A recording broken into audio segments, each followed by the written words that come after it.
Alright. Time for another random rant video, even though I guess they're never really random. I do plan these a little bit in advance. Ooh.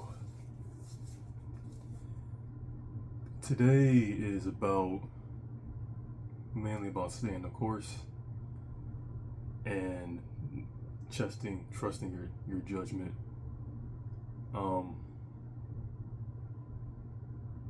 I've definitely been noticing more and more people are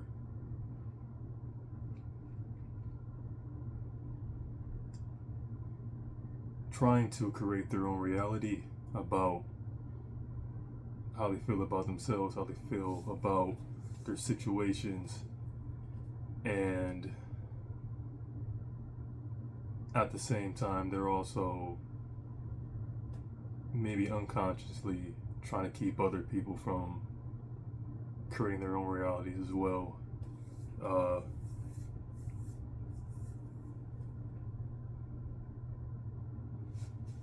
There's been a mass self-awareness awakening that's been going on, especially with our generation, the millennials, with our collective intelligence is skyrocketing after we pretty much started embracing the internet and being more willing to connect ourselves as humans with other people all over the world. We have just gotten so much knowledge so quickly that it has overwhelmed a whole lot of people to where now we're pretty much in an era of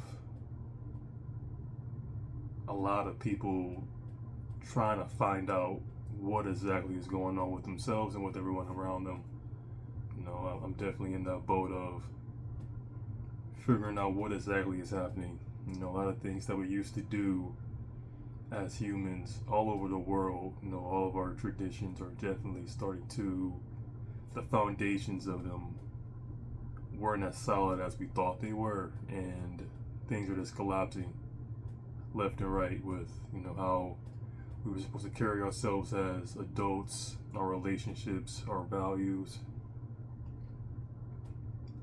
All of these things aren't exactly how they aren't panning out the same way as we were told they will be. And in my opinion, it's more of like a double-edged sword where, sure, it is, depending on how you view it, it is a little tragic to see things not pan out the way that we thought they were, you know, family-wise, relationship-wise, friendships, careers, ambitions. Things are just starting to go left, and people are dealing with it the best way that they can, but at the same time, that gives a lot of room for us to kind of create our own rules and kind of like collectively take a deep breath and be like, all right, things aren't going the way that we thought they were. Because we thought we were going this way, but actually we've been going this way this entire time. So why don't we just make the most of it and make the best of it? Be a little bit more optimistic about it. But I understand a lot of people are going to struggle with that, knowing that for probably the majority of their life, things have not been going their way. They feel like a lot of things that were said to them were just lies, and they're finding out through this beautiful invention we call the internet that a lot of those things kind of were lies. You know, it's to kind of keep people in line and keep people from finding out the truth, because we were trying to avoid what's happening now with people, and what's going on right now is pretty much inevitable, where we are seeing things for what they truly are, but I think a lot of nuance is also being lost, and on exactly why people are doing the things that they're doing. You know, when people are just very, what this self-awareness is causing a whole lot of insecurities with people,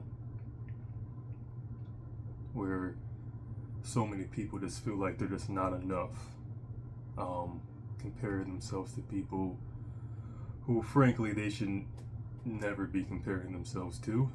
You should only be competing against yourself, especially your former self from the day before. You shouldn't really be comparing yourself to your neighbor, your siblings, your friends, especially people on the internet. You shouldn't be comparing yourself to them, especially if you don't even know half of who they are or how they even got to where they were. Everyone's kind of faking it till they're making it. And you see that with, all the surgeries people are having, with people's bodies are just kind of just, we are just always in this never ending chase for perfection that doesn't exist. And it's definitely causing a shift in people's priorities, where on one hand, I definitely don't want to discourage anybody from going after a version of themselves that they think that they can achieve. It's definitely something that they should at least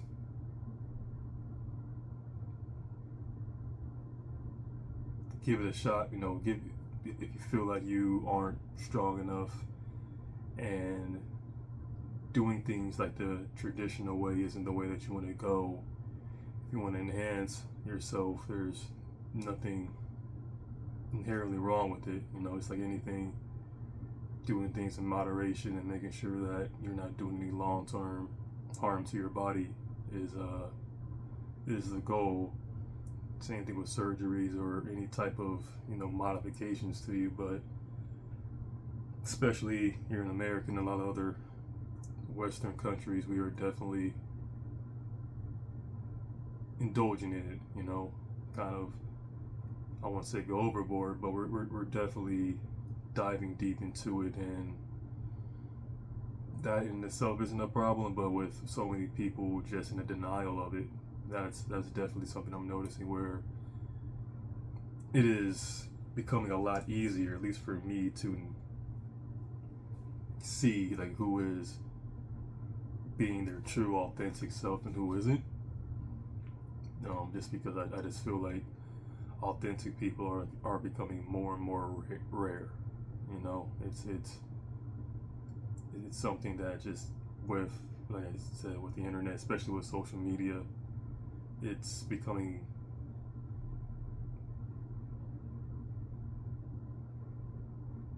maybe more dangerous to be authentic.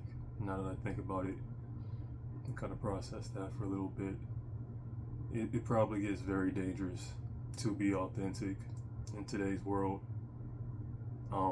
because that takes a lot of courage. I'm noticing, just to being authentic just off the bat just makes you stand out. I wasn't around 50, 60, 70 years ago, so I want to believe people were a little bit more authentic, but what I've been learning more about humans and how animalistic that we are pretty much animals, I wouldn't be surprised if we actually were conforming to social norms at the same rate. We were just kind of doing it more as a collective, and now I think people are kind of branching off into their own little groups, and there's less camaraderie within people. They're just like bubbles that people are just kind of going into, echo chambers, and people are kind of finding their authenticity within those chambers, those bubbles. So it's definitely interesting to see, because I don't see anything wrong with any of it, but at the same time, this is pretty obvious. A lot of people just aren't very happy right now. I'm not too convinced about how happy people were 50, 60 plus years ago, I doubt they actually were happy. I think they were suffering more days than not.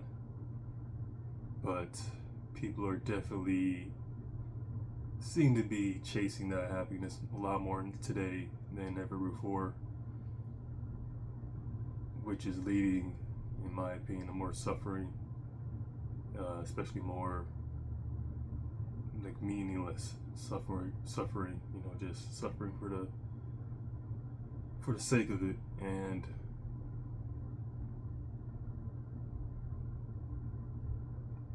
suffering definitely creates character. Everyone should go through some type of suffering at some point for that growth. But yeah, a lot of people are kind of like staying in that mode, keeping that point of view where it's just kind of almost paralyzing them in a way. I know it did for me for a while, where that was pretty much my day to day, where I've learned a whole lot from it, but at the same time, I had to get to a point where it's like, all right, when is this going to end for myself? When is this going to be, okay, now it's time for me to do something with this? And I'm kind of like waiting to see when other people are going to do that as well. Like, understand that yes, you are suffering. Yes, you are trying to find your tribe, trying to find your acceptance, but where is this going to end? When is it going to end? When are you going to feel like you're enough, essentially, and stop chasing whatever you're chasing? A lot of people say don't chase, attract. But there's a reason why people are chasing. Why are they doing that? It's kind of hard to pinpoint it from a person-to-person thing, but it's something I've been noticing where so many people are just trying to find this thing that I believe this doesn't even exist, rather than being content on what is already in front of them. So many people, have passed on, for decades, will love to be in this situation, knowing what they know from their time period. So it's not like an ungrateful thing. We definitely have a lot of things to be grateful for, but then we have a lot of things to truly be pissed off about.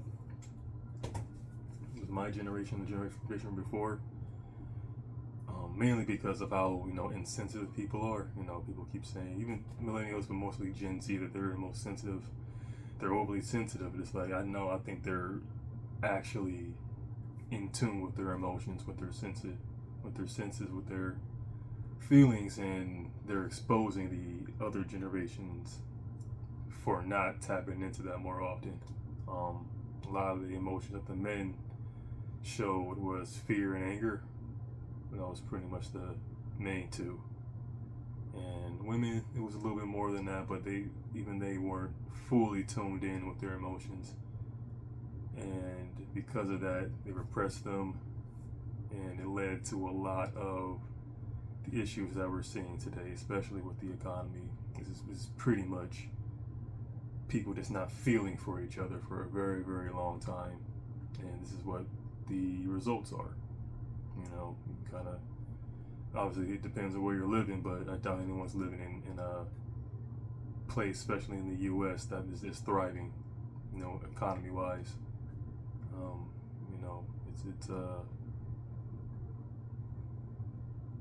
It's something that should have been predicted a long time ago.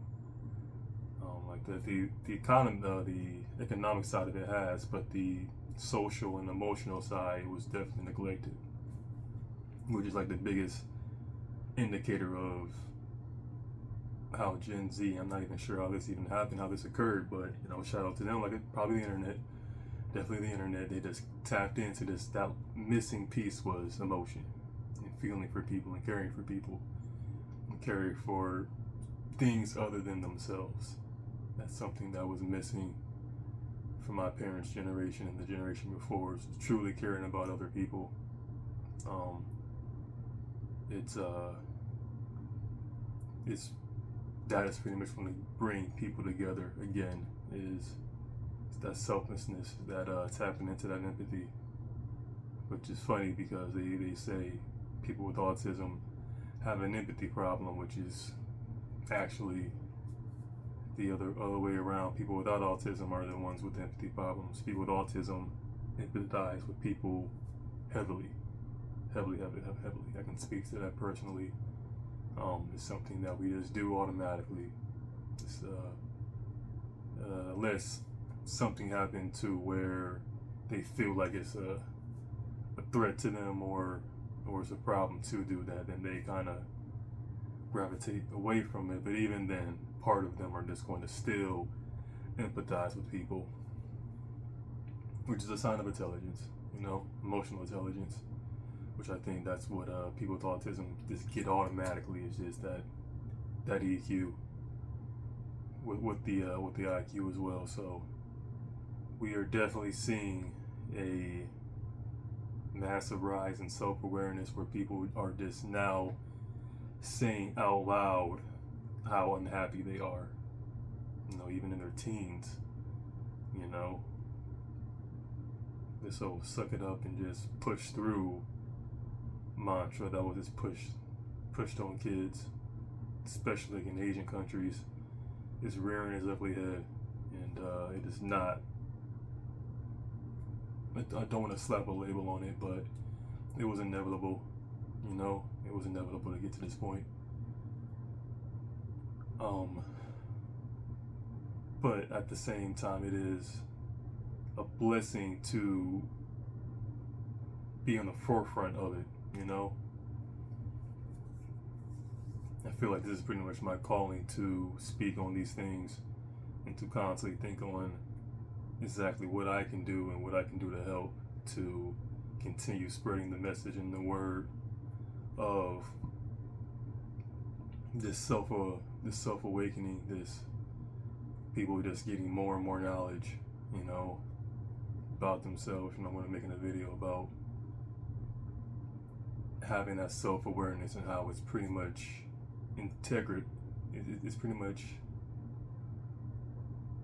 I'm not even sure what word I gotta use, but it's very important to have that self-awareness, especially depending on how big of a presence you are. Not so much to gauge how people will perceive you, because at the end of the day you'll never really know, but have like a kind of gauge like how people are probably going to perceive you. Like put yourself in like a group, give yourself like some wiggle room to be like, okay, I'm going to be talking to this person today. I have very little information about who this person is, but I know who I am, and I know how I've been being perceived by someone similar to them for a while. So maybe I should kind of lead with this and have more self-awareness about like my position, my tone, my demeanor, the words I use to kind of get the results that I'm looking for. I know that's pretty much manipulation, but we manipulate each other every single day, and it's for our benefit. You kind of have to. You should. I feel like if you don't manipulate people, you are. I don't know. That seems very counterintuitive. You manipulate your parents by not speaking vulgarly with them or disrespecting them or talking to them the same way you talk to your friends. You don't talk to your homeboy the same way you talk to your grandma. And that's manipulation. And it's manipulation is neutral. It's not good or bad. It depends how you use it.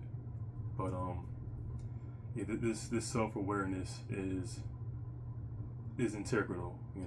Like we are definitely living in the world with the most intelligent people in human history. We definitely need to come to terms with that. We're not going to be perfect. We're animals. We're going to make mistakes every single day, multiple times a day. But we can't continue to downplay how smart people are, especially our children. It's not going to end well. Like I said, it's rearing its ugly head now. How we've been disrespecting kids, and yeah, we can't continue doing this. It's we can't continue doing this and expecting any other results. The child suicide rate, especially in these Asian countries, are very eye opening for sure about what's going on over there. Even though we will never truly know since we're not from there, we're not part of that group. But definitely not trying to pass judgment on them. But yeah, like it's very eye opening about being like, oh, okay. We all have our own differences. We all have our own issues, that we're all facing in these different parts of the world. Which shows how similar we are to each other. I know we tend to hyper focus on our differences to kind of segregate ourselves from other people, but I choose to also look at those differences, but also be like, oh, these are so minute compared to what we all have in common. It's staggering how much each human is similar to the person next to them, no matter what their race or gender is. It's something that I wish we can start getting back to, is understanding that we're very similar to each other, and how we see the world, and how we process things, and we're getting to that point.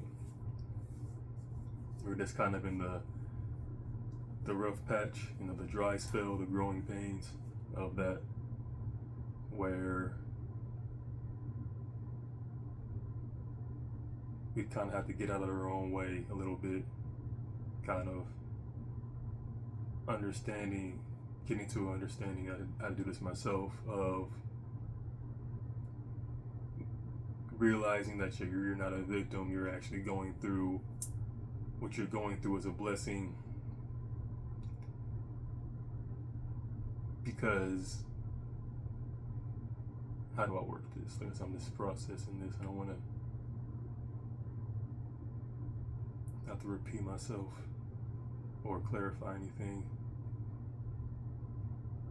All the hardships, all the suffering that you go through are always for your benefit, no matter what it is. And the more you go through, especially at a younger age, the better equipped you're going to be later on in life. For a while I thought I was kind of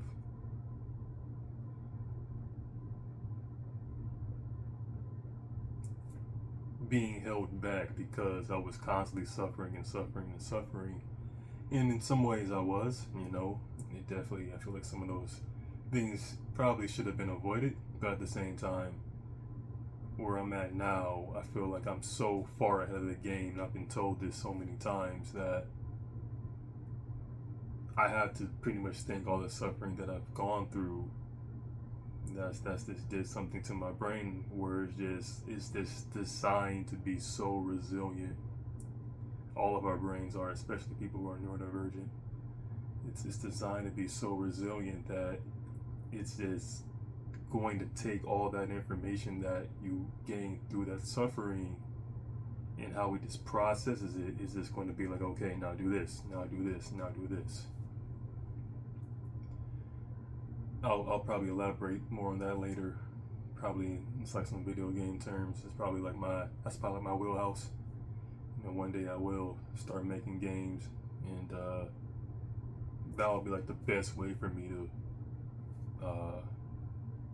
express myself in these ways. I feel like that'll be sort of kind of my magnum opus. I feel like I'm going to show this process that we're going through that. And I think a lot more people will be able to connect with me through that, because I believe video games are definitely in the top 3 greatest inventions of all time. Or just games in general. We love games. People, animals, we all love games. So games are definitely a beautiful way to connect. And I'll make another video about how I love video games and how I feel like they are just like a beautiful way to express yourself. A lot of people don't see it that way, but we'll get past, like I said, this dry patch, this dry spell where even I was in that before I went to therapy. I played Death Stranding during COVID. I just didn't get it. You know, I was part of that group. But once I went to therapy and started to get the tools to change my perspective, it instantly clicked. You know what I'm saying? It did. So like, oh, this is what this is. Okay. I get you, Kojima. You know what you're doing. I definitely see you. He is definitely deserves everything that he gets, for sure. And I know he's also suffering. He seems like a very insecure man. But like I said, I don't know him, truthfully, honestly, but I am very grateful for everything that he's done. But it's changing that perspective is the main thing, and I want to do that. And I believe like collective suffering, purposeful suffering is going to be the answer to that. So I do want to create one of the most depressing games ever, because I do believe depression is needed for everyone. You know, we all need to be depressed at some point, then get out of it and thrive. You know, I feel like it's like very similar to hibernation. There's a guy, I'm blanking on his name. I'll make a video on it soon. Made a video about like 10 years ago about how depression is very similar to like a deep rest. Like you're resting during these trying times to process everything that's going on. You know, so you lose interest on the things that don't really, at that point in time, should be taking your interest. You lose those passions, and you're like, all right, I gotta sit down and actually think about what's happening right now. And we should, you know, hopefully I'll be able to see that day have not depression days, but days where you just sit down in this process. You know, every Saturday, every Thursday, it's a day where you just process what's happened the past 6 days, the past 6 months, you know? Go back. Not only with yourself, with other people. You know, we can make this thing a group thing where we just constantly going and just going back to the past and being like, what was this? What was that? What did he mean by that? How did she take that? Because we're just so go that we're just missing so much nuance within the world, that we just don't have that downtime that we need to process things, and that's what's causing this suffering that we're going through. That's one of the main culprits, at least, is we just we're not setting that time to process exactly what we're going through, and that's what's causing, I believe, a lot of this overcorrection with people being insecure. I feel like if people had a little bit more time to process these things, a lot of what these fixes that they're trying to do to themselves, they probably will be like, whoa, maybe I don't need to take these enhancements. Maybe I don't need the surgery. Maybe I don't need this. Maybe I don't need to do that. Maybe I just need to just chill for a second. Stop comparing myself to people who don't need to be compared to, and kind of like reset to get to a better place. And I feel like a lot more people will really start loving themselves more. I think that's another big thing that's going on, is people are just very self-loathing, and that's also eye-opening. But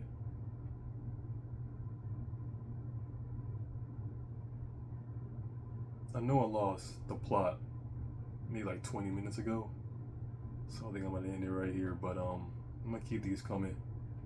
I'm not really too concerned about like who sees these or what these are going to do. I just know some people are going to resonate with these ramblings. You know, like I said, this in some other videos, this is kind of how my brain works with autism. and let's go from there to there. But I'm hoping I'm like connecting these dots in some way, especially with my writing. I don't know if you guys will ever see that or not, but yeah, it's very similar, where it's all over the place. But yeah. At the end of the day, you guys are all on the right path, even though it might not seem that way, because people aren't telling you that. You know, we definitely need that reassurance, that affirmation. But you are. It's just sometimes you're not going to receive the fruits of your labor till like much later, or you're not going to at least realize it. But you're on the right path. Just continue going down it, and you don't second guess yourself. You know, people are always trying to steer you off of where you're supposed to be, and that should always be the number one indicator that you're going the right way. If people are trying to change it, especially people who haven't always had your best interest in life, and all of a sudden they're taking interest in what you're doing and where you're going. So keep going. Do not stop. But also, if you are going to stop the process. Stop to feel something. You know, if you ain't feeling nothing, that's an issue. You gotta be feeling something. So make sure you're feeling anything. Try to talk to people if you can, and trust yourself, because yourself is not designed to betray you. Other than that, yeah, I think I wasted enough of y'all's time.